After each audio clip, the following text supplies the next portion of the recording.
First, we import TensorFlow as TF. Then we print the TensorFlow version that we are using. We are using TensorFlow 1.0.1.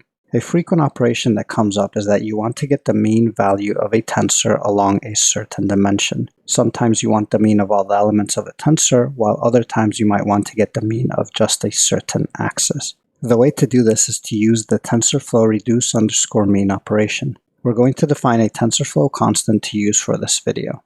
The TensorFlow constant is made up of floating point numbers. You can see TensorFlow.constant and 1 decimal point, 1 decimal point, 1 decimal point, 2 decimal points, so on and so forth, all the way to 6. And it's assigned to the Python variable constant underscore float underscore ext. Now that we have created our TensorFlow constant, it's time to run the computational graph. So we launch the graph in the session. Next, we initialize all of the global variables in the graph. Rather than define results to variables and then print the results, we'll just run the procedure and print the result immediately. First, let's get the mean across all of the elements of the tensor. We get 3.5. To check, we can do the following addition using decimal points to make sure we are using floating point numbers. So 1 period plus 2 period plus 3 period plus 4 period plus 5 period plus 6 period is equal to 21.0. We divide 21.0 by 6.0 to get 3.5. Since this addition is done 3 times and we divide by 18, we can say this is equivalent to getting the mean of all the elements of our constant underscore flow underscore ext tensor.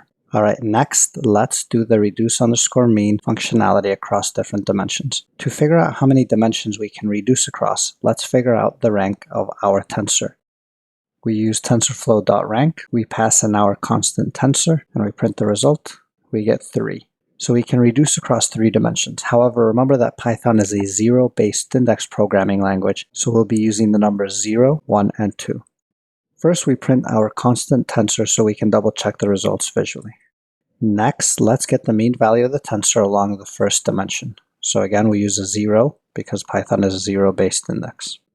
We can see that the result makes sense. 1 plus 4 divided by 2 is 2.5. 1 plus 4 is 2.5. 1 plus 4 is 2.5. 2 plus 5 is 7 divided by 2 is 3.5. The same across all the columns. And then 3 plus 6 is 9 divided by 2 is 4.5 across the columns.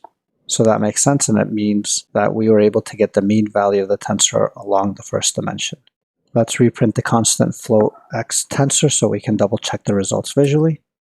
And this time we get the mean value of the tensor along the second dimension. So again, we use a number 1 here because Python is a zero-based index, and we can see the results make sense. 1 plus 2 plus 3 is 6, divided by 3 is 2. Same for the other 2 columns.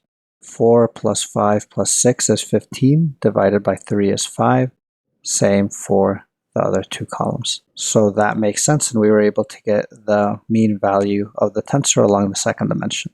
Let's reprint our constant tensor so we can double check the results visually. And for the third and last dimension, we do the TensorFlow.reduce underscore mean. We pass in our constant tensor, and we're going to reduce across the third dimension. Again, Python is zero-based index, so this is the number 2.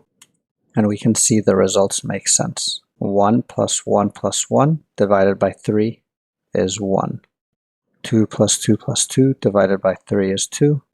3 plus 3 plus 3 divided by 3 is 3. 4 plus 4 plus 4 divided by 3 is 4. 5 plus 5 plus 5 divided by 3 is 5. 6 plus 6 plus 6 divided by 3 is 6.